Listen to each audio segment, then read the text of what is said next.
الحمد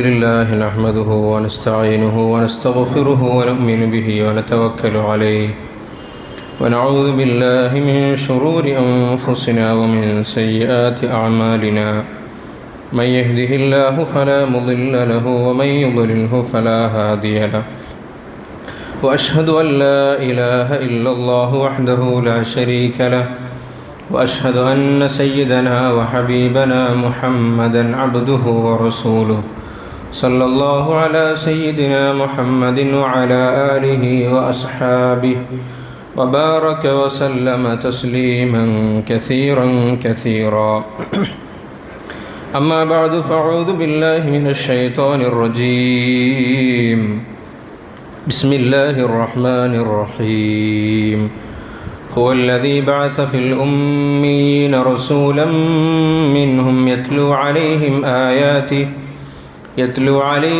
آياته ويزكيهم ويعلمهم الكتاب والحكمة وإن كانوا من قبل لفي ضلال مبين رب اشرح لي صدري ويسر لي أمري واحلل عقدة من لساني يفقهوا قولي اللهم ألهمني رشدي وأعذني من شر نفسي ومن سيئات أعمالي. സർവശക്തനായ അല്ലാഹുവിൻ്റെ വിധിവിലക്കുകൾ രഹസ്യവും പരസ്യവുമായ ജീവിതത്തിൽ സൂക്ഷിക്കണമെന്ന് ആദ്യമായി ഞാൻ എന്നെയും നിങ്ങൾ ഓരോരുത്തരെയും ഉണർത്തുന്നു.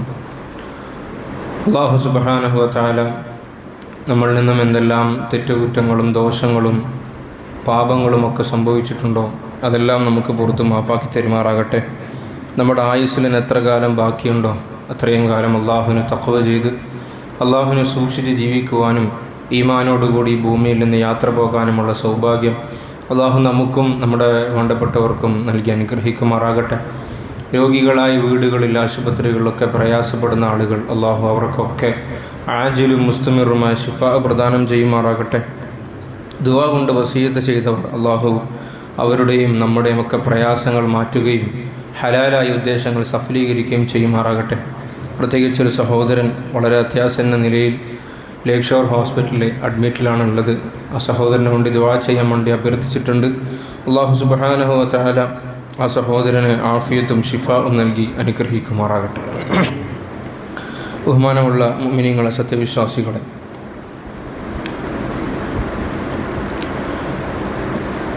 മനുഷ്യർ അവരുടെ ഉത്ഭവം മുതൽ തന്നെ ഈ ലോകത്ത് ജീവിച്ചു പോകുന്നത് കൂട്ടായിട്ടാണ്. ഒറ്റപ്പെട്ട് മനുഷ്യൻ്റെ ജീവിതം ചരിത്ര പഠനങ്ങളിൽ നമുക്കെവിടെയും വളരെ അധികമായി നമുക്ക് കാണാൻ സാധിക്കുന്നതല്ല. കാടുകളിൽ ജീവിച്ച നമ്മുടെ പൂർവികന്മാർ അവരെല്ലാവരും തന്നെ കൂട്ടമായിട്ടായിരുന്നു ജീവിതം നയിച്ചിരുന്നത്. സാമൂഹികമായി ഇങ്ങനെ ജീവിതം നയിക്കുന്ന മനുഷ്യർ ആ സാമൂഹികമായ ഘടനയിൽ സ്വാഭാവികമായും രൂപപ്പെട്ടു വരുന്ന ഒരു പ്രതിഭാസമാണ് നേതൃത്വം എന്ന് പറയുന്നത്. കുറേ ആളുകൾ ഒരുമിച്ച് ജീവിക്കുമ്പോൾ അതിൽ ഏതെങ്കിലും വിധേന മേൽക്കോയ്മയുള്ള ആളുകൾ, അത് ചിലപ്പോൾ കഴിവ് കൊണ്ടായിരിക്കും, ശാരീരിക മികവ് കൊണ്ടായിരിക്കും, അല്ലെങ്കിൽ വിജ്ഞാനം കൊണ്ടായിരിക്കും, അല്ലെങ്കിൽ മറ്റെന്തെങ്കിലും രീതിയിലുള്ള കലാവാസനകൾ കൊണ്ടായിരിക്കും. അങ്ങനെ മറ്റുള്ളവരെക്കാൾ എന്തെങ്കിലും ശ്രേഷ്ഠതയുള്ള ആളാണ് സ്വാഭാവികമായും നേതൃനിരയിലേക്ക് വരിക, നേതാവായി മാറുക. അങ്ങനെ ഒരു കൂട്ടത്തിനൊരു നേതാവുണ്ടാവും. ഇപ്പം ആദിവാസികളൊക്കെ സംബന്ധിച്ച് നമ്മളങ്ങനെ കേൾക്കാറുണ്ട്, കാട്ടുമൂപ്പൻ എന്നൊക്കെ നമ്മൾ പറയാറുണ്ട്. അത് ആ അർത്ഥത്തിൽ നമ്മൾ ഉപയോഗിക്കുന്നുണ്ട് എങ്കിലും എല്ലാ കൂട്ടമായ ആൾക്കൂട്ടത്തിലും സംഘത്തിലുമൊക്കെ ഒരു നേതൃത്വം അല്ലെങ്കിൽ നേതാവ്, ലീഡർ എന്ന് പറയുന്നൊരു കക്ഷി ഉണ്ടാവും. ഈ നേതാവിനനുസരിച്ച് കൊണ്ട്, ആ നേതാവിനെ പിൻപറ്റിക്കൊണ്ട് ഈ സംഘം മുന്നോട്ട് പോകും. ഇതാണ് മനുഷ്യൻ സഞ്ചയം നമ്മൾ പഠിക്കുമ്പോൾ ചരിത്രപരമായി സാമൂഹികപരമായിട്ടൊക്കെ നമുക്ക് കാണാൻ പറ്റുന്ന ഒരു പ്രതിഭാസം. അതങ്ങനെ മാത്രമേ ആ ഒരു സംസ്കാരത്തിന് മുന്നോട്ടേക്ക് പോകാൻ വേണ്ടി സാധിക്കുകയുള്ളൂ എന്നുള്ളതും പരമമായ സത്യമാണ്. ഇങ്ങനെ മനുഷ്യൻ്റെ ഉൽപ്പത്തി മുതൽ നമ്മൾ ഇങ്ങോട്ടേക്ക് പഠിച്ചു വന്നാൽ ഏതെല്ലാം മേഖലകളുണ്ടോ ആ മേഖലകളിലൊക്കെയും തന്നെ നമുക്ക് പല വിധത്തിലുള്ള നേതാക്കന്മാരെ കാണാൻ വേണ്ടി സാധിക്കും.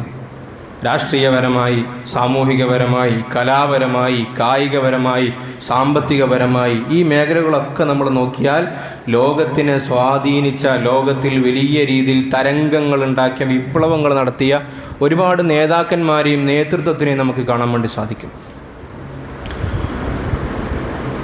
പക്ഷേ ഇവരുടെ ഈ നേതൃത്വത്തിനെയും ഇതിനെ പറ്റിയൊക്കെ നമ്മൾ പഠിക്കുമ്പോൾ കാണാൻ പറ്റുന്നൊരു കാഴ്ച, അവരുടെ ഇൻഫ്ലുവൻസ്, അവരുടെ സ്വാധീനം വളരെ കുറഞ്ഞ കാലത്തേക്ക് മാത്രമേ നമുക്ക് ചരിത്രത്തിൽ കാണാൻ വേണ്ടി പറ്റുകയുള്ളൂ. അവരുടെ അധ്യാപനങ്ങളും അവരുടെ ചിന്താധാരകളും ഒക്കെ അതുപോലെ സ്വീകരിച്ച് അതുപോലെ ജീവിതത്തിൽ പ്രാവർത്തികമാക്കി അവരെ ഏറ്റു നടക്കുന്ന ഒരു വിഭാഗം വളരെ കുറച്ച് കാലം മാത്രമേ ഉണ്ടായിട്ടുണ്ടാവുകയുള്ളൂ. അവരുടെ കാലഘട്ടം കഴിയുമ്പോൾ ചിലപ്പോൾ ഒരു തലമുറ, 2 തലമുറയൊക്കെ അവർ ഓർക്കും. പിന്നീട് പേര് പോലും അറിയാത്ത രൂപത്തിലേക്ക് ഈ ആൾക്കാരൊക്കെ കാലത്തിൻ്റെ യവനികയിലേക്ക് മാറുന്നൊരു കാഴ്ച നമുക്ക് കാണാൻ വേണ്ടി സാധിക്കും. എന്നാൽ ഈ ലോകത്തുള്ള കംപ്ലീറ്റ് നേതാക്കന്മാരെ നമ്മളിങ്ങനെ ഒരു അവലോകനം നടത്തി കഴിഞ്ഞാൽ ഇതിൽ കാലങ്ങളോളം അതിജയിച്ച് വന്നിട്ടുള്ള വളരെ കുറച്ച് നേതാക്കന്മാർ മാത്രമേ ഉണ്ടായിട്ടുള്ളൂ.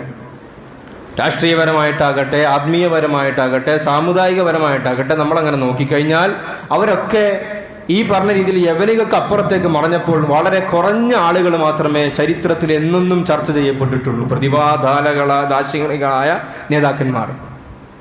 അതിൽ ഏറ്റവും കൂടുതൽ ചരിത്രം ചർച്ച ചെയ്യുന്ന, ചരിത്രത്തിൽ ഇടം പിടിച്ചിട്ടുള്ള വ്യക്തിത്വമാണ് ഹബീബുൽ വറ റസൂലുള്ളാഹി സ്വല്ലല്ലാഹു അലൈഹി വസല്ലം തങ്ങൾ. ഒന്ന് നബിതങ്ങളാണ്. നമ്മളിന്ന് അതിൻ്റെ എല്ലാ മീഡിയകളും നമ്മൾ പരിശോധിച്ചാൽ നമുക്ക് ഒന്നാമത് ലഭിക്കുന്ന ഉത്തരം നബി സല്ലല്ലാഹു അലൈഹി വസല്ലം തങ്ങളാണ്. 2 സയ്യിദുന ഈസാ നബി അലൈഹി സ്വലാത്തു വസ്സലാമാണ്. 3 മൂസാ നബി അലൈഹി സ്വലാത്തു വസ്സലാമാണ്. 4 ശ്രീബുദ്ധനാണ്. 5 കൺഫ്യൂഷ്യസ് എന്ന് പറയുന്ന കൺഫ്യൂഷ്യസ് മതത്തിൻ്റെ ഫിലോസഫിയുടെ വക്താവാണ്. ഈ 5 ധാരകൾ മാത്രമേ ഒരു 10 നൂറ്റാണ്ടെങ്കിലും അതിജീവിച്ചു പോയിട്ടുള്ളൂ. ബാക്കി എല്ലാം കാലത്തിൽ അസ്തമിച്ചു പോയിട്ടുണ്ട്. പലരുടെയും പേര് നമുക്ക് അറിയാമെങ്കിൽ പോലും അവർ യഥാർത്ഥമായി ലോകത്തിന് മുമ്പിൽ പഠിപ്പിച്ചു കൊടുത്ത് എന്താണെന്നോ അവരുടെ അനുയായികളെയോ ഒന്നും നമുക്ക് കാണാൻ വേണ്ടി സാധിക്കില്ല. ഈ പട്ടികയെ നമ്മൾ ഒന്നും കൂടി ചുരുക്കിയാൽ ഇതിൽ ബഹുമാനപ്പെട്ട റസൂലുള്ളാഹി സ്വല്ലല്ലാഹു അലൈഹി വസല്ലം തങ്ങളും ഈസാ നബി അലൈഹി സ്വലാത്തു വസ്സലാമും മൂസാ നബി അലൈഹി സ്വലാത്തു വസ്സലാമും ഒരേ മതത്തിൻ്റെ വാഹകരാണ് എന്നുള്ളത് നമുക്ക് അഭിമാനിക്കാവുന്നതാണ്. നമ്മൾ ലോകത്ത് ക്രിസ്ത്യാനികളാണ് കൂടുതൽ എന്ന് പറഞ്ഞ് മുസ്ലിമീങ്ങൾ 2ാം സ്ഥാനത്ത് എന്ന് പറയുമ്പോൾ അവിടെ നമ്മൾ മനസ്സിലാക്കേണ്ടുന്ന കാര്യം, ഈസാ നബി അവരെ നബിയല്ല, ഈസാ നബി നമ്മുടെ നബിയാണ്. നമ്മളും ഈസാ നബിയിൽ വിശ്വസിക്കുന്ന ആളുകളാണ്. മൂസാ നബി അലൈഹി സ്വലാത്തു വസ്സലാം ആണെങ്കിലും നമ്മളും മൂസാ നബിയിൽ വിശ്വസിക്കുന്ന ആളുകളാണ്. ഈ മൂന്നും ഒരേ സ്ട്രീമിൽ നിന്ന് വന്ന പ്രവാചകന്മാരാണ്. എബ്രഹാമിക് റിലീജിയനിൽപ്പെട്ട ഈ 3 ധാരകളാണ് ഈ 3 എണ്ണവും. അതിനെ നമ്മൾ കുറച്ചും കൂടി ഒന്ന് കൂലങ്കഷമായി പരിശോധിച്ച് നോക്കിക്കഴിഞ്ഞാൽ എല്ലാ കോണ്ടിനെന്റുകളിലേക്കും, എല്ലാ ഭൂഖണ്ഡങ്ങളിലേക്കും വളരെ പ്രചാരണം നേടിയ മതം എന്ന നിലക്ക് നമ്മൾ നോക്കിക്കഴിഞ്ഞാൽ അവിടെ ബഹുമാനപ്പെട്ട റസൂലുള്ളാഹി സ്വല്ലല്ലാഹു അലൈഹി വസല്ലം തങ്ങളും ഈസാ നബി അലൈഹി സ്വലാത്തു വസ്സലാമാണ്. യഹൂദിയത്തിന് അത്രത്തോളം വളരാൻ സാധിച്ചിട്ടില്ല. അഷ്റഫുൽ ഖൽഖ് റസൂലുള്ളാഹി സ്വല്ലല്ലാഹു അലൈഹി വസല്ലം തങ്ങളുടെ 1500ാമത് ജന്മവർഷത്തിലാണ് നമ്മളൊക്കെ കഴിഞ്ഞുകൂടുന്നത്. മനുഷ്യനെ സംബന്ധിച്ചിടത്തോളം, മുഅ്മിനീങ്ങളെ സംബന്ധിച്ചിടത്തോളം വർഷം മുഴുവൻ മുഹമ്മദ് റസൂലുള്ളാഹി തന്നെയാണ് സല്ലല്ലാഹു അലൈഹി വസല്ലം. അതിൽ സംശയമൊന്നുമില്ല. പക്ഷേ എല്ലാ ദിവസങ്ങളിലും എല്ലാ മാസങ്ങളിലും നമുക്ക് ആലോചിക്കാനും ചിന്തിക്കാനും ഒക്കെ മനുഷ്യന്മാർ തിരക്കും ആലോചനക്കുള്ള ആളുകളായതുകൊണ്ട് തന്നെ ആ ഗഫ്ലത്തിൽ നിന്നൊക്കെ മാറി ഒരു മാസം ഹബീബിനെ കുറിച്ച് ചിന്തിക്കാനും ഹബീബിനെ കുറിച്ച് പഠിക്കാനും നമുക്കൊരു മാസമുണ്ടെങ്കിൽ അത് പരിശുദ്ധമായ റബീഉൽ അവ്വൽ മാസമാണ്. അതിന് സംശയമൊന്നുമില്ല. എന്താണ് റബീഉൽ അവ്വലിന്റെ മഹത്വം? അത് നബിതങ്ങൾ ജനിച്ചു എന്നുള്ളത് തന്നെയാണ്.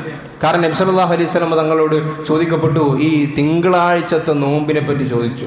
എന്താണ് തിങ്കളാഴ്ച നോമ്പെടുക്കാൻ പ്രത്യേകത? അപ്പോൾ നബി സല്ലല്ലാഹു അലൈഹി വസല്ലം തങ്ങൾ പറഞ്ഞു, ദാലിക യൗമുൻ വുലിദ്തു ഫീഹി, ഞാൻ ജനിച്ച ദിവസമാണത്.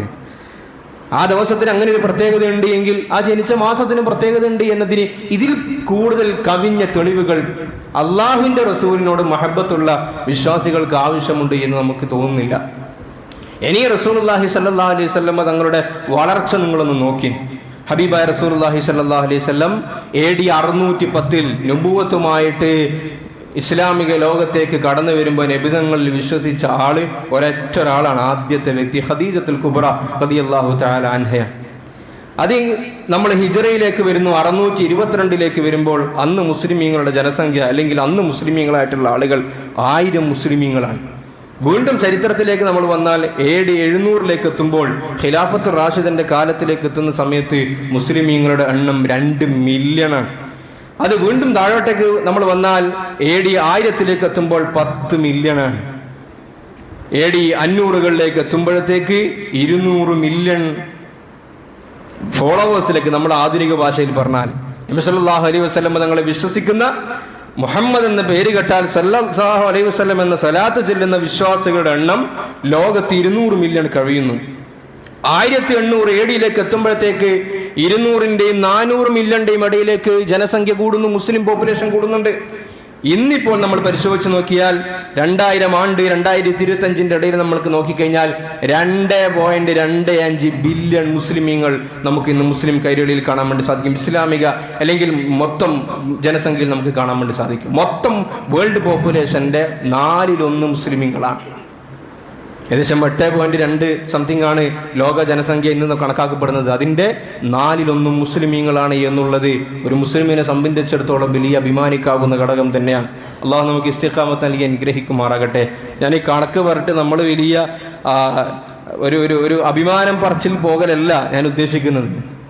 നമ്മൾ ആലോചിക്കേണ്ടത്, നമുക്കറിയാലോ ഒരു നേതാവ് ആകാൻ ഇന്ന് നമ്മൾ കാലത്ത് അനുഭവിക്കേണ്ടുന്ന പ്രയാസങ്ങൾ എന്തൊക്കെയാണ്. ഒരാളെ നേതാവായിട്ട് ഒരാളെ അവതരിപ്പിക്കണമെങ്കിൽ എത്ര പണിയെടുക്കേണ്ടതുണ്ട്. അയാൾ ഒറ്റക്ക് മാത്രം പണിയെടുത്താൽ പോരാ.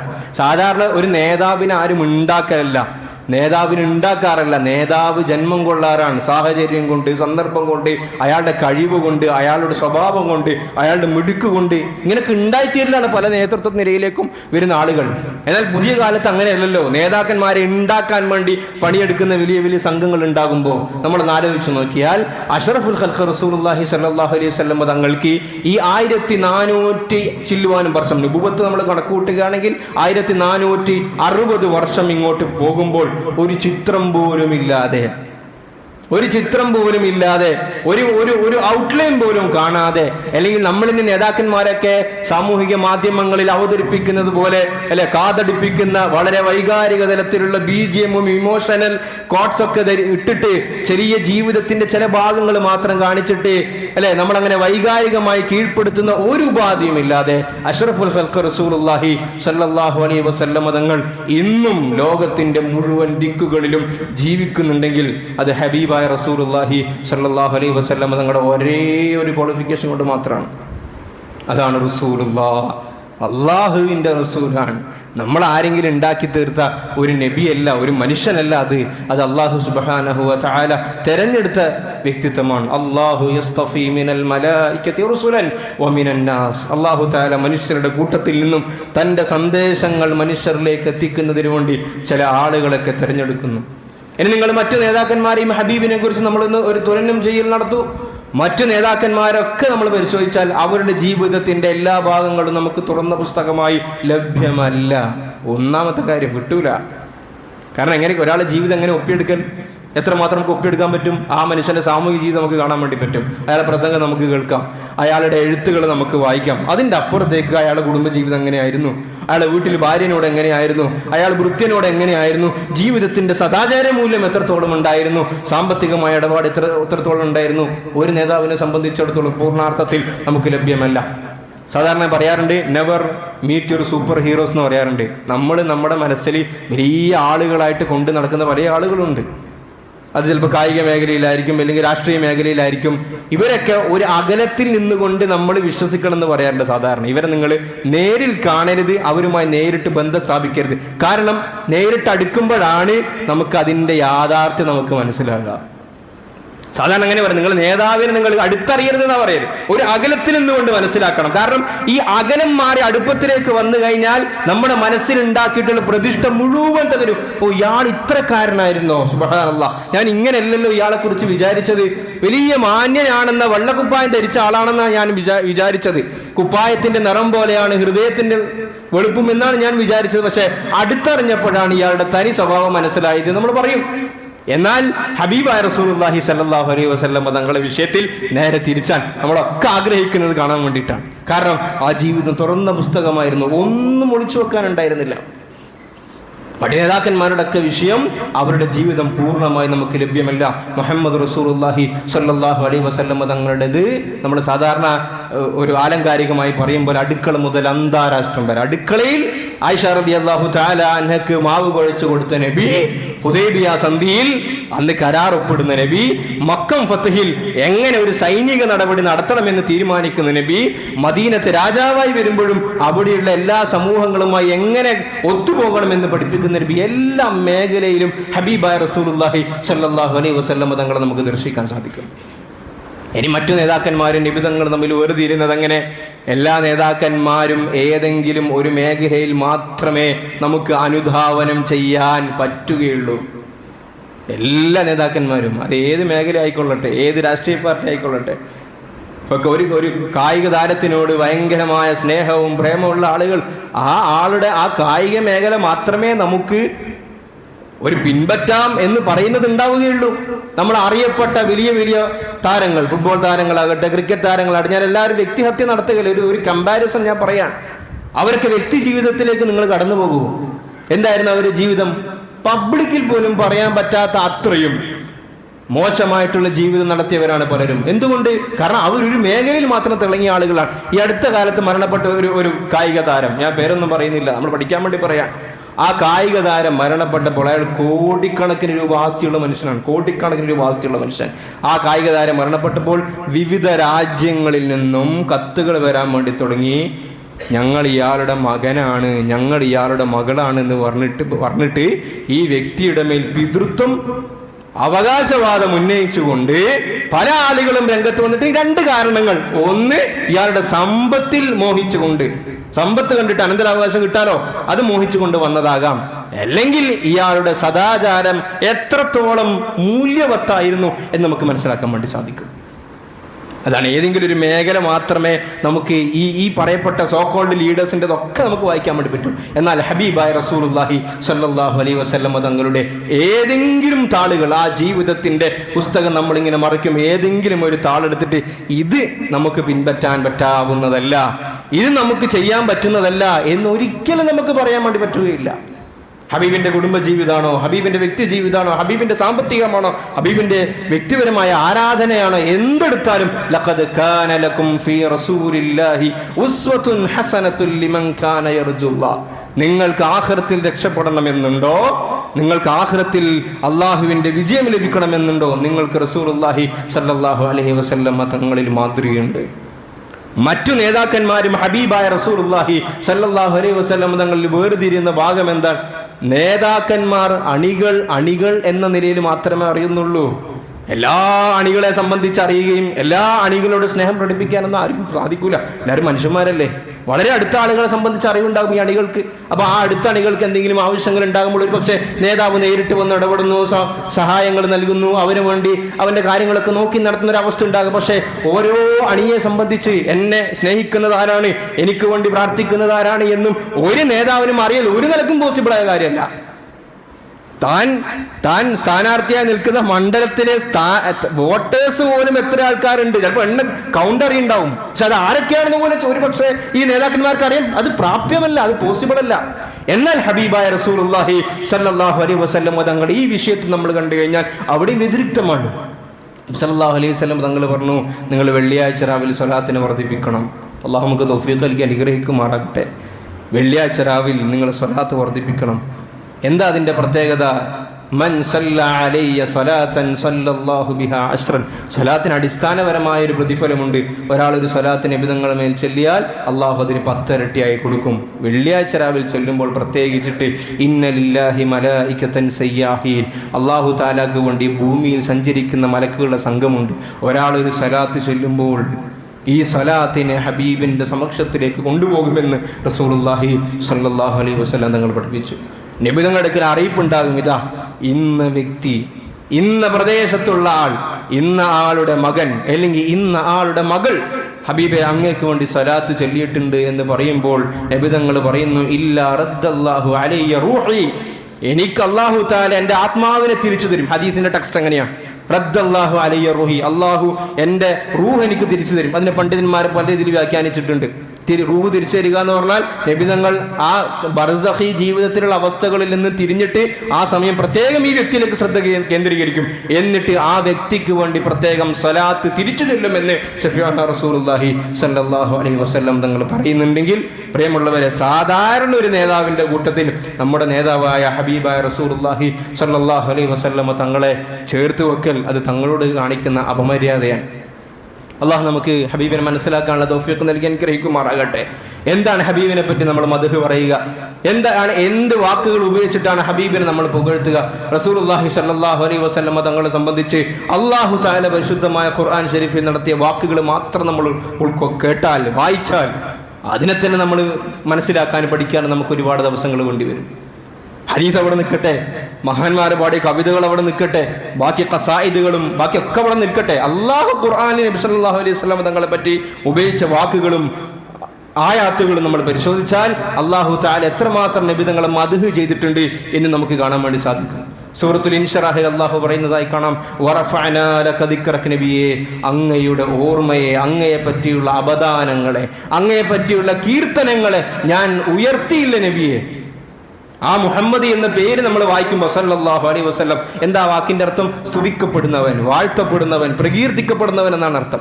അബ്ദുൽ മുത്തലിബാണ് പേര് വെക്കുന്നത്. വാപ്പ അബ്ദുള്ള മരണപ്പെട്ടു, പാപ്പന്റെ കയ്യിലേക്കാണ് കുഞ്ഞിനെ കൊടുക്കുന്നത്. ആ കാലഘട്ടത്തിലുള്ള അറേബ്യയിൽ ജനിക്കുന്ന കുഞ്ഞുങ്ങളുടെയൊക്കെ പേരുകൾ നമ്മൾ പരിശോധിച്ചാൽ ഒന്നിക്കിൽ ഏതെങ്കിലും അറിയപ്പെട്ട വിഗ്രഹത്തിലേക്ക് ചേർത്തിട്ടായിരിക്കും പേരിടുക, അല്ലെങ്കിൽ ഏതെങ്കിലും വീരശൂര പരാക്രമികളിലേക്ക് ചേർത്തിട്ടാണ് പേരിടുക. എന്നാൽ ഹബീബായ റസൂലുള്ളാഹി സ്വല്ലല്ലാഹു അലൈഹി വസല്ലം തങ്ങൾക്ക് അബ്ദുൽ മുത്തലിബ് ഇട്ട പേര് മുഹമ്മദ് എന്നായിരുന്നു. അപ്പോൾ ആളുകൾ ചോദിച്ചു, അതെന്താ ഒരു പ്രത്യേകം പേര്, ഇതുവരെ നമ്മൾ കേട്ടിട്ടില്ലാത്തൊരു പ്രത്യേക പേരാണല്ലോ.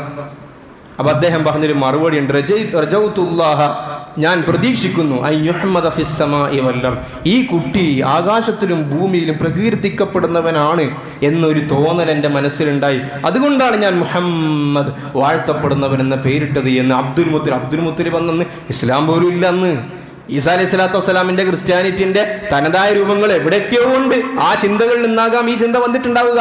ആ ഇട്ട പേര് പോലും അനർത്ഥമാക്കും വിധമാണ് അല്ലാഹു തആല പറഞ്ഞത്, വറഫഅനാ ലക ദിക്റക നബിയേ, അങ്ങയുടെ ഓർമ്മയെ ഞാൻ ഉയർത്തി. ഞാൻ നേരത്തെ പറഞ്ഞതിൽ ഒന്നും കൂടി കമ്പാരിസണിലേക്ക് വരാം. ലോകത്തെ എല്ലാ നേതാക്കന്മാരെ പറ്റിയുള്ള ചർച്ച 365 റൗണ്ട് ദ ക്ലോക്ക് എവിടെയും നടക്കുന്നില്ല. അനുസ്മരണത്തിനൊരു ദിവസം ഉണ്ടാവും, അന്നെല്ലാവരും ഒരുമിച്ച് കൂടും. അന്നിങ്ങനെ പറയും, അന്നും ഈ പറഞ്ഞ പോലെ കൂട്ടത്തിൽ നിന്നിട്ട് കുതികാലി വെട്ടിയവരും കൂട്ടത്തിൽ നിന്നിട്ട് നശിപ്പിക്കാൻ ശ്രമിച്ചവരൊക്കെ അന്ന് പുണ്യം പറയും. അങ്ങനെയാണല്ലോ, നമ്മൾ മരിക്കാൻ വേണ്ടി കാത്തുക്കാണ് നമ്മളെ പറ്റി ബഹുമാനം പറയണമെന്ന് സാധാരണ പറയാറുണ്ട്. എന്നാൽ ഹബീബായ റസൂലുള്ളാഹി സ്വല്ലല്ലാഹു അലൈഹി വസല്ലം തങ്ങളുടെ പേര് പറയാത്ത ഒരു ദിവസം ഈ പ്രപഞ്ചത്തിൽ ഉണ്ടാകുന്നില്ല. 2.25 അല്ലെങ്കിൽ 2.5 ബില്യൺ മുസ്ലിമീങ്ങളും ഈ രാജ്യത്ത്, ഈ ലോകത്ത് ജീവിക്കുന്നുണ്ടെങ്കിൽ ഈ 2.5 ബില്യൺ മുസ്ലിമീങ്ങളും എല്ലാ ദിവസവും നബി തങ്ങളുടെ പേര് പറയുന്നുണ്ട്. മുസ്ലിമീങ്ങൾ അവിടെ നിൽക്കട്ടെ, ഇസ്ലാം ഇല്ല എന്ന് പറയുന്ന ആളുകൾ, എത്തീസ്റ്റുകളായ ആളുകൾ, അതിനുവേണ്ടി ആ പ്രചരണം നടത്തുന്ന ആളുകൾ പോലും എല്ലാ ദിവസവും മുഹമ്മദ് റസൂലുള്ളാഹി സ്വല്ലല്ലാഹു അലൈഹി വസല്ലം തങ്ങളുടെ പേര് പറയാതെ അവർക്കും സാമ്പത്തിക ലാഭം ഉണ്ടാക്കാൻ സാധിക്കുന്നില്ല. കാരണം അവരും വിൽക്കുന്നത് മുഹമ്മദ് റസൂലുള്ളാഹി സ്വല്ലല്ലാഹു അലൈഹി വസല്ലം എന്ന പേരാണ്. ضم الإله اسم النبي إلى اسمه إذا قال في الخمس المؤذين أشهد, ഓരോ ബാങ്ക് വിളികളിലും അഷ്ഹദു അല്ലാ ഇലാഹ ഇല്ലല്ലാഹ് എന്ന പേര് ഉച്ചരിച്ചു കഴിഞ്ഞാൽ പിന്നെ മുഅദ്ദിന്റെ നാവിൽ നിന്നും വരുന്ന വാക്ക് വഅഷ്ഹദു അന്ന മുഹമ്മദർ റസൂലുള്ളാഹ്, മുഹമ്മദ് എന്ന വ്യക്തി അള്ളാഹുവിൻ്റെ റസൂലാണ് എന്ന് നമ്മൾ വിശ്വസിക്കുന്നു എന്നാണ് മുഅദ്ദിൻ പറയുന്നത്. നിസ്കാരം നിർബന്ധമാണ്, ആ നിസ്കാരത്തിൽ തശഹൂദ് ചൊല്ലൽ നിർബന്ധമാണ്. ആ തശഹൂദിന്റെ ഭാഗമാണ് അഷ്ഹദു അല്ലാ ഇലാഹ ഇല്ലല്ലാഹ് വ അന്ന മുഹമ്മദർ റസൂലുള്ളാഹ്. അതാണ് ഇദാ ഖാല ഫിൽ ഖംസിൽ മുഅദ്ദീൻ അഷ്ഹദു, അല്ലാഹുവിന്റെ പേര് എവിടെയെല്ലാം പറയപ്പെടുന്നുണ്ടോ, ഓർക്കപ്പെടുന്നുണ്ടോ, ആ കൂട്ടത്തിലൊക്കെയും ഹബീബുനാ റസൂലുള്ളാഹി സ്വല്ലല്ലാഹു അലൈഹി വസല്ലം തങ്ങളുടെ പേര് ഉയർത്തി. ഇതിനേക്കാൾ വലിയ മദ്ഹ് എന്താണ് അല്ലാഹുവിനെ സംബന്ധിച്ചിടത്തോളം നമുക്ക് പഠിപ്പിച്ചു തരാനുള്ളത്? അള്ളാഹു പറയുന്നു, മാ ളല്ല സാഹിബുക്കും വമാ ഗവ. അള്ളാഹു മുസ്ലിമീങ്ങളോട് പറയാണ്, സഹാബാക്കളോട് പറയാണ്, നിങ്ങളുടെ ഈ കൂട്ടുകാരനുണ്ടല്ലോ, നിങ്ങളുടെ ഈ സാഹിബ്, നിങ്ങളുടെ കൂട്ടത്തിലുള്ള ഈ വ്യക്തി, മാ ളല്ല, ആ മനുഷ്യൻ വഴികേടിലായിട്ടില്ല, അദ്ദേഹം കൃത്യമായ മാർഗത്തിലാണ് സഞ്ചരിച്ചു കൊണ്ടിരിക്കുന്നത്. വമാ ഗവ, അദ്ദേഹം വഴികേടിലുമായിട്ടില്ല. പ്രിയമുള്ളവരെ, ഒരു മനുഷ്യനെ തകർക്കാൻ, നേതൃത്വത്തിലുള്ള ആളുകൾക്ക് തകർക്കാൻ എല്ലാ കാലത്തും ശ്രമങ്ങൾ ഉണ്ടാവും. ആ ശ്രമങ്ങളുടെ കൂട്ടത്തിൽ പലതും നമുക്ക് ഒബ്ജക്റ്റീവായി നമുക്ക് തെളിയിക്കാൻ വേണ്ടി സാധിക്കും. ഒരാൾക്കെതിരെ സാമ്പത്തിക തട്ടിപ്പിന്റെ ആരോപണം വന്നാൽ 10 കോടി മുക്കിയിട്ടുണ്ടെന്ന് അയാൾക്കെതിരെ ആരോപണം ഉണ്ടായാൽ 10 കോടി മുക്കിയിട്ടില്ല എന്ന് അയാൾക്ക് കണക്ക് വെച്ചിട്ട് പ്രൂവ് ചെയ്യാൻ വേണ്ടി സാധിക്കും. ഒരാൾക്കെതിരെ മറ്റെന്തെങ്കിലും രീതിയിൽ ആരോപണങ്ങൾ നടന്നാൽ, ഒരു അക്രമത്തിന്റെയോ ഒരു വധശ്രമത്തിന്റെയോ മറ്റോ ആരോപണം നടന്നു കഴിഞ്ഞാൽ അത് നടന്നിട്ടില്ല എന്ന് ഒബ്ജക്റ്റീവായി നമുക്ക് പ്രൂവ് ചെയ്യാൻ വേണ്ടി സാധിക്കും. പക്ഷേ ഒരാളുടെ സാനിറ്റിയെ ചോദ്യം ചെയ്ത് കഴിഞ്ഞാൽ, ആളുടെ ബുദ്ധിയെ ചോദ്യം ചെയ്ത് കഴിഞ്ഞാൽ അത് നമുക്ക് മിഷനറി കൊണ്ട് പ്രൂവ് ചെയ്യാൻ വേണ്ടി സാധിക്കൂല. അങ്ങനത്തെ ഒരു ഉപകരണം ഇന്ന് ലഭ്യവുമില്ല. ഒരാൾക്ക് ഇന്ന് മാനസികം ഉണ്ടോ ഇല്ലേ എന്ന് കോടതികളിൽ പലപ്പോഴും പലയാളെ പറ്റി പറയാറുണ്ടല്ലോ. മാനസിക വൈകല്യത്തിന്റെ പേരിൽ ചെയ്തു, അവിടെയൊക്കെ ഫോറൻസിക് സൈക്കോളജിസ്റ്റിനാണ് കൊണ്ടുവരിക. അതും അവിടെയും ബയാസ്ഡ് ആകാൻ സാധ്യതയുണ്ട്. കാരണം ഇയാളെ റിപ്പോർട്ട് അനുസരിച്ച് ഇയാൾക്ക് ഭ്രാന്തുണ്ടെന്നേ വരൂ. അല്ലാതെ മൊത്തത്തിൽ ഒരാൾക്ക് ഭ്രാന്തുണ്ടോ ഇല്ലേ എന്ന് തെളിയിക്കാനുള്ള ഒരു ഉപകരണവും ഇതുവരെ ലഭ്യമായിട്ടില്ല. റസൂലുള്ളാഹി സ്വല്ലല്ലാഹു അലൈഹി വസല്ലം തങ്ങൾ നിങ്ങൾ ആലോചിക്കണം, നബിതങ്ങൾക്കെതിരെ ഇവർ തൊടുത്തുവിട്ട അമ്പുകൾ ഈ പറയ രീതിയിലുള്ള ഒബ്ജക്റ്റീവായ ആരോപണങ്ങൾ ആയിരുന്നില്ല ഉന്നയിച്ചത്. മറ്റേ കാബ പണിയുന്ന സമയത്ത് ഇത്ര കല്ല് മോഷ്ടിച്ചിട്ടുണ്ട്, അല്ലെങ്കിൽ ഇത്ര സെന്റ് ഭൂമി കയ്യേറിയിട്ടുണ്ട്, ഇത്ര ആളെ സമ്പത്ത് പിടിച്ചെടുത്തിട്ടുണ്ട്, ഇതൊക്കെ പറഞ്ഞിട്ടുണ്ടെങ്കിൽ തെളിയിക്കൽ എളുപ്പമായിരുന്നു. എന്നാൽ നബി സല്ലല്ലാഹു അലൈഹി വസല്ലം തങ്ങൾ പറ്റി പറഞ്ഞത് മജ്നൂൻ എന്നായിരുന്നു. ഞാൻ നേരത്തെ പറഞ്ഞതുപോലെ ഹജ്ജിന്റെ ക്യാമ്പുകളിലേക്കൊക്കെ നബിതങ്ങൾ പോയിട്ട് ദഅവത്ത് നടത്തിയിട്ട് ഇറങ്ങിപ്പോയാൽ അബൂജഹലും കൂട്ടുകാരൊക്കെ കയറിയിട്ട് പോകും. എന്നിട്ട് പറയും നല്ല മനുഷ്യനായിരുന്നു, നമ്മളെ കൂട്ടത്തിൽ ജീവിച്ച നല്ല മനുഷ്യനായിരുന്നു, ഈ അടുത്തിടെയായിട്ട് എന്തോ കാര്യമായിട്ട് പ്രശ്നം സംഭവിച്ചിട്ടുണ്ട്, അള്ളാഹു നമുക്ക് മനസ്സിലാക്കി തരുമാറാകട്ടെ. ഇപ്പൊ എന്നെ പറ്റിയിട്ട് നിങ്ങൾ പറയാണ് എനിക്ക് ഭ്രാന്താണെന്ന് പറഞ്ഞാൽ, ഞാൻ പറയാണ് എനിക്ക് ഭ്രാന്തില്ല എന്ന് പറഞ്ഞാൽ ആ പറച്ചിലും ഭ്രാന്തിന്റെ ലക്ഷണമായിട്ടാണ് ഗണിക്കുക. റസൂലുള്ളാഹി സ്വല്ലല്ലാഹു അലൈഹി വസല്ലം തങ്ങൾക്കെതിരെ ഈ ആരോപണം വന്നപ്പോൾ, ഇസ്ലാമിനെതിരെ ആരോപണം പറയുമ്പോൾ നബി തങ്ങൾ മറുപടി പറയും. ഖുർആൻ നിങ്ങൾ ശ്രദ്ധിച്ചാൽ അത് എല്ലാത്തിനും ഉദാഹരണം പറയാൻ നമുക്ക് സമയമില്ല. ഖുർആൻ ഇസ്ലാമിനെതിരെ ദീനിനെതിരെ ആരോപണം വരുമ്പോൾ നബി സല്ലല്ലാഹു അലൈഹി വസല്ലം തങ്ങൾ മറുപടി പറയും. നബി സല്ലല്ലാഹു അലൈഹി വസല്ലം നിങ്ങളുടെ വ്യക്തിത്വത്തിനെതിരെ ആരോപണം വന്നു കഴിഞ്ഞാൽ സഹാബാക്കളെ പോലും മറുപടി പറയാൻ അള്ളാഹു സമ്മതിക്കൂല, അള്ളാഹു തന്നെ മറുപടി പറയും. നബി ഞങ്ങളെ പറ്റി പറഞ്ഞു മജ്നൂൻ എന്ന വാക്ക് ഉപയോഗിച്ചു. അതിന്റെ അർത്ഥം പറയൽ പോലും അഥവകേടാണ്, ബുദ്ധിക്ക് സ്ഥിരതയില്ലാത്ത ആളെന്നാണ് അതിന്റെ അർത്ഥം. അള്ളാഹു തആല പറഞ്ഞു മാ അൻത ബിനിഅമതി റബ്ബിക ബിമജ്നൂൻ. നബി സല്ലല്ലാഹു അലൈഹി വസല്ലം അതോട് പറഞ്ഞു, നബിയെ അങ്ങ് അള്ളാഹുവിന്റെ നിഅമത്ത് കൊണ്ട് ആ രീതിയിലുള്ള ഒരു ബുദ്ധിമോശം സംഭവിച്ചു പോയ ആളല്ല നബി. നമ്മളൊന്ന് ആലോചിക്കണം, നമ്മളൊരു ഈ ജീവിക്കുന്ന കാലം എത്ര ഭയാനകമായ വൃത്തികെട്ട കാലാണ് നമ്മൾ ആലോചിക്കണം. ഇതേ വാദം അന്ന് മജ്നൂൻ എന്ന് അറബിയിൽ പറഞ്ഞിട്ടുണ്ടെങ്കിൽ ഇന്ന് അതിന്റെ ക്ലിനിക്കൽ ടേം എടുത്തുകൊണ്ട്, സൈക്കാട്രിക്കൽ ടേം എടുത്തുകൊണ്ട് കേരളത്തിൽ ജീവിച്ചു പോകുന്ന ചില ആളുകൾക്ക് ഉന്നയിക്കുന്നുണ്ട്. ഹബീബായ റസൂലുള്ളാഹി സ്വല്ലല്ലാഹു അലൈഹി വസല്ലം തങ്ങൾക്ക് ഈ രോഗമായിരുന്നു, അതാണ് കാണാത്ത ഒരാളെ കണ്ടു, ജിബ്രീലിനെ കണ്ടു, കാണാത്തൊരു ശബ്ദം കേട്ടു എന്നൊക്കെ പറയുന്നത് ഒരു മാനസിക രോഗത്തിന്റെ ലക്ഷണമാണ്. അതുകൊണ്ട് നബി തങ്ങൾക്ക് ജുനൂൻ ഉണ്ടായിരുന്നു എന്നിന്നും കേരളത്തിൽ ഘോരഘോരം പ്രസംഗിക്കുന്ന ആളുകളുണ്ട്. പ്രിയമുള്ളവരെ, ചരിത്രമാണ് അവർക്ക് മറുപടി. ഞാൻ അതിന്റെ ആഴങ്ങളിലേക്കും അതിന്റെ സങ്കീർണതകളിലേക്കും ഒന്നും ഞാൻ പോകാൻ വേണ്ടി ഉദ്ദേശിക്കുന്നില്ല. ഒരേ ഒരു പോയിന്റ് മാത്രം പറഞ്ഞിട്ട് പോകാം. ഒരാൾക്ക് ജുനൂൻ എന്ന് പറഞ്ഞാൽ നമുക്ക് ഏറെക്കുറെ അറിയാലോ. സ്ഥിരതയില്ലാത്ത ഒരാളെ സംബന്ധിച്ചിടത്തോളം അയാളെ കാര്യം പോലും സ്വന്തമായിട്ട് നോക്കി നടത്താൻ വേണ്ടി സാധിക്കൂല. അയാളുടെ കാര്യങ്ങൾ പോലും അയാൾക്ക് സ്വന്തമായി ഒരു മാന്യമായ തൊഴിൽ നടത്താൻ വേണ്ടി സാധിക്കൂല. കാരണം അയാൾക്ക് പ്രശ്നമുണ്ട്. അയാൾക്കൊരു കുടുംബജീവിതം നയിക്കൽ സാധ്യമല്ല, അതേ കാരണം അയാൾക്ക് പ്രശ്നമുണ്ട്. അയാളുടെ സാമ്പത്തിക മേഖല പ്രയാസത്തിലാണ്, കാരണം അയാൾക്ക് പ്രശ്നമുണ്ട്. എന്നാൽ മുഹമ്മദ് റസൂലുള്ളാഹി സ്വല്ലല്ലാഹു അലൈഹി വസല്ലം നിങ്ങൾ ഈ പറയും പോലെ ഈ ബുദ്ധിക്ക് സ്ഥിരത പ്രശ്നമുള്ളൊരു വ്യക്തിത്വമാണെങ്കിൽ ഈ 1400 വർഷം 1500 വർഷം ഇത് സർവൈവ് ചെയ്ത് വന്നിട്ടുണ്ടെങ്കിൽ ഇന്നും നമ്മൾ ഇത് പറയുമ്പോൾ നമുക്ക് വൈകാരികത വരുന്നുണ്ടെങ്കിൽ അത് എന്തിന്റെ ലക്ഷണമാണ്? ആർക്കാണ് ഭ്രാന്ത് എന്ന് ഒന്ന് കണ്ണാടി മുമ്പിൽ നിന്നുകൊണ്ട് ചോദിക്കലാണ് അതിന്റെ ഏറ്റവും നല്ല ഉത്തരം. അള്ളാഹു നമുക്ക് മനസ്സിലാക്കി തരുമാറാകട്ടെ. ദീനിനെതിരെ ആരോപണങ്ങൾ വരുമ്പോൾ ഹബീബ് മറുപടി പറയുമ്പോൾ നബി സല്ലല്ലാഹു അലൈഹി വസല്ലം തങ്ങളെ പറ്റിയുള്ള ആരോപണങ്ങൾക്ക് മറുപടി പറഞ്ഞത് അള്ളാഹു തആലയാണ്. അതാണ് മാ ളല്ല സാഹിബുക്കും വമാ ഗവാ. നബിയെ, സഹാബാക്കളെ, മുഅ്മിനീങ്ങളെ, നിങ്ങളുടെ കൂട്ടത്തിലുള്ള ഈ വ്യക്തി ഉണ്ടല്ലോ, ആ വ്യക്തി ഒരിക്കലും വഴിപഴച്ചു പോയിട്ടില്ല, ശരിയായ മാർഗത്തിലാണ് സഞ്ചരിച്ചു കൊണ്ടിരിക്കുന്നത്. അല്ലാഹു സുബ്ഹാനഹു വ തആല നബിതങ്ങളെ പറ്റി മറ്റൊരു സ്ഥലത്ത് വിശേഷിപ്പിക്കുമ്പോൾ പറയുന്നതായി കാണാം, ലഖദ് ജാഅകും റസൂലുൻ മിൻ അൻഫുസികും അസീസുൻ അലൈഹി മാ അനിത്തും ഹരീസുൻ അലൈക്കും ബിൽ മുഅ്മിനീന റഊഫുർ റഹീം. വളരെ വിശാലമായി പറയേണ്ട ഒരു ഭാഗമാണ്, ഞാൻ എല്ലാം കൂടി പറയുന്നില്ല. ഇതാ നിങ്ങൾക്കൊരു റസൂൽ വന്നെത്തിയിരിക്കുന്നു. എന്താണ് ആ റസൂലിന്റെ സവിശേഷത? ഹരീസുൻ അലൈക്കും, അസീസുൻ അലൈഹി മാ അനിത്തും. നിങ്ങൾക്കുണ്ടാകുന്ന പ്രയാസങ്ങളിൽ വളരെയേറെ മനക്ലേശം അനുഭവിക്കുന്ന പ്രവാചകനാണത്. സാധാരണ നേതാക്കന്മാരും നബി സല്ലല്ലാഹു അലൈഹി വസല്ലം തങ്ങളും വേർതിരിയുന്നത് അവിടെയാണ്. സാധാരണ നേതാക്കന്മാർ നല്ല മണിമാളികകളിൽ എയർ കണ്ടീഷൻഡായ റൂമുകൾ, നമ്മുടെ ഭാഷയിൽ പറഞ്ഞാൽ മുന്നിലും പിന്നിലൊക്കെ പൈലറ്റുകൾ സഹിതം, ആംബുലൻസ് സഹിതം, താൻ എത്ര തന്റെ അണികൾ എന്തൊക്കെ ആയാലും പ്രശ്നമില്ല. അങ്ങനെയാണല്ലോ, അടി കൊള്ളാനുള്ളവർ നേതാക്കന്മാർ, അടി കണ്ട് ആസ്വദിക്കാനുള്ളവർ, അടി കൊള്ളാനുള്ളവർ അണികൾ, അടി കണ്ട് ആസ്വദിക്കാനുള്ളവർ നേതാക്കന്മാർ. ഇതായിരുന്നില്ല മുഹമ്മദ് റസൂലുള്ളാഹി സ്വല്ലല്ലാഹു അലൈഹി വസല്ലം. തന്റെ ഉമ്മത്തിൽപ്പെട്ട ഒരു വ്യക്തിക്ക് പ്രയാസമുണ്ട് എന്നറിഞ്ഞാലും അതും ഹബീബായ റസൂലുള്ളാഹി സ്വല്ലല്ലാഹു അലൈഹി വസല്ലം നിങ്ങളെ വിഷമിപ്പിക്കുമായിരുന്നു. ഒരു സന്ദർഭത്തിൽ മോഷ്ടിച്ച ഒരാളെ നബി തങ്ങളെ സദസ്സിലേക്ക് കൊണ്ടുവന്നു. ചോദ്യം ചെയ്തു, കുറ്റം തെളിഞ്ഞു. ഇനി ഇസ്ലാമിന്റെ നിയമപ്രകാരം അയാളുടെ വലത്തെ മണികണ്ഠം മുറിച്ചു കളയലാണല്ലോ, വലത്തെ കൈപ്പത്തി മുറിച്ചു മാറ്റണം ശരീഅത്തിന്റെ നിയമപ്രകാരം.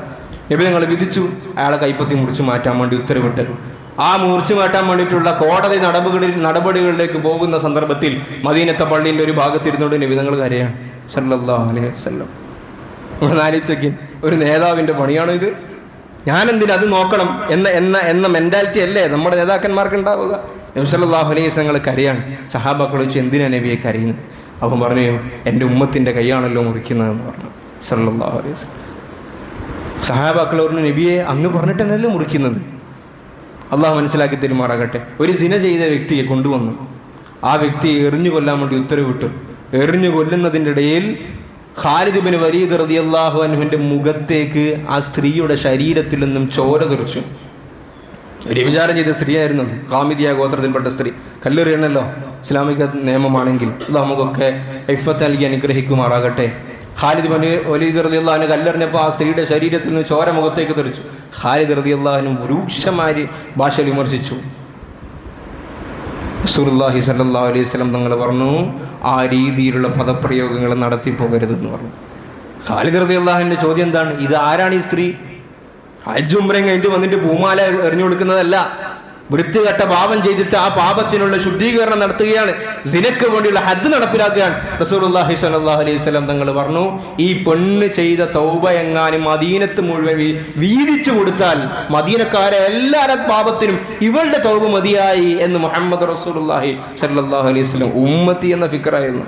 അസീസുൻ അലൈഹി മാ അനിത്തും ഹരീസുൻ അലൈക്കും, നമ്മുടെ കാര്യത്തിൽ വലിയ താല്പര്യമായിരുന്നു മുഹമ്മദ് റസൂലുള്ളാഹി സ്വല്ലല്ലാഹു അലൈഹി വസല്ലം. ഒരു രാത്രിയിൽ നബി സല്ലല്ലാഹു അലൈഹി വസല്ലം തങ്ങൾ ജന്നത്തുൽ ബഖീൽ ഇങ്ങനെ പോയിട്ട് ഇങ്ങനെ നിൽക്കുകയാണ്. സഹാബാക്കൾ കൂട്ടത്തിലുണ്ട്. നബി സല്ലല്ലാഹു അലൈഹി വസല്ലം തങ്ങൾ പറയുന്നു, ഞാൻ എൻ്റെ അസ്ഹാബിനെ, എൻ്റെ സഹോദരങ്ങളെ കാണാൻ ആഗ്രഹിക്കുന്നു, എൻ്റെ സഹോദരങ്ങളെ കാണാൻ ആഗ്രഹിക്കുന്നു. സാധാരണ നേതാക്കന്മാർ പറഞ്ഞാൽ വീണ്ടും കമ്പാരിസൺ ചെയ്യാണ്. സാധാരണ നേതാക്കന്മാർ എപ്പോഴും ആഗ്രഹിക്കുന്നത് ആവശ്യമുള്ള സമയത്ത് മാത്രം ജനങ്ങൾക്കിടയിലേക്ക് വരണം, ബാക്കി എല്ലാ സമയത്തും എങ്ങനെയെങ്കിലും ഒന്ന് സ്വന്തം കാര്യം നോക്കി സ്വന്തത്തിൻ്റെ ഉള്ളിലേക്ക് ഒതുങ്ങാനാണ്. കാരണം എപ്പോഴും ഇങ്ങനെ ജനക്കൂട്ടത്തിൽ നിൽക്കൽ വലിയ പ്രയാസമുള്ള കാര്യമാണ്, അതൊരു കുറ്റമല്ല.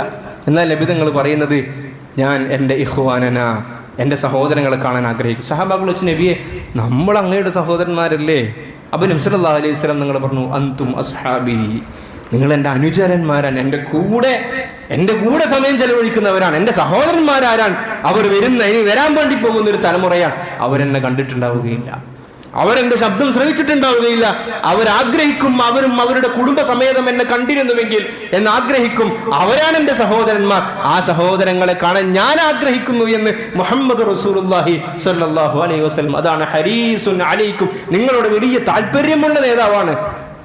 സാധാരണ നേതാക്കന്മാരിലേക്ക് ഒരു സാധാരണ അണിക്ക് പെട്ടെന്ന് എത്തിച്ചേരാൻ വേണ്ടി സാധ്യമല്ല. ഒരുപാട് ഇടവഴികളിൽ തേടി പോകേണ്ടവരുണ്ട്, പലരെയും കാണേണ്ടി വരും. എന്നാൽ മാത്രമേ ഒരു നേതാവിലേക്ക് അപ്രോച്ച് ചെയ്യാൻ വേണ്ടി പറ്റൂ. പക്ഷെ മുഹമ്മദ് റസൂലുള്ളാഹി സ്വല്ലല്ലാഹു അലൈഹി വസല്ലം ആർക്കും അപ്രോച്ചബിൾ ആയിരുന്നു. മുഹമ്മദ് റസൂലുള്ളാഹി ഒരിക്കൽ നബി നിങ്ങൾ തോട്ടത്തിലിരിക്കുമ്പോൾ ഒരു ഒട്ടകം വരുന്നു. സഹീഹായ റിവായത്തിൽ വന്ന ഒരു ഒട്ടകം വരുന്നു. ആ ഒട്ടകം ഇരുന്നു. ഒട്ടകത്തിന്റെ കണ്ണിന്റെ താഴെ കണ്ണുനീര് ചാലിച്ച ഭാഗം ഉണ്ടായിരുന്നു, കണ്ണുനീരിങ്ങനെ ഒഴുകിപ്പോയ ഭാഗം ഉണ്ടായിരുന്നു. നബി തങ്ങൾ ചോദിച്ചു, ഇതിന്റെ യജമാനൻ ആരാണെന്ന് ചോദിച്ചു. എന്റെ യജമാനൻ ആരാണ്? വിളിക്കുമെന്ന് പറഞ്ഞു. അയാൾ വിളിച്ചു. എന്നിട്ട് ചോദിച്ചു, നീ ഈ ഒട്ടകത്തിനോട് അന്യായം പ്രവർത്തിക്കുന്നു എന്ന് ഈ ഒട്ടകം എന്നോട് പരാതി പറഞ്ഞിരിക്കുന്നു. അല്ലേ? ഒരു നേതാവിന്റെ മുമ്പിൽ കത്തൊക്കെ എത്തണമെങ്കിൽ എന്തൊരു പ്രയാസമാണ് യാ റബ്ബ്.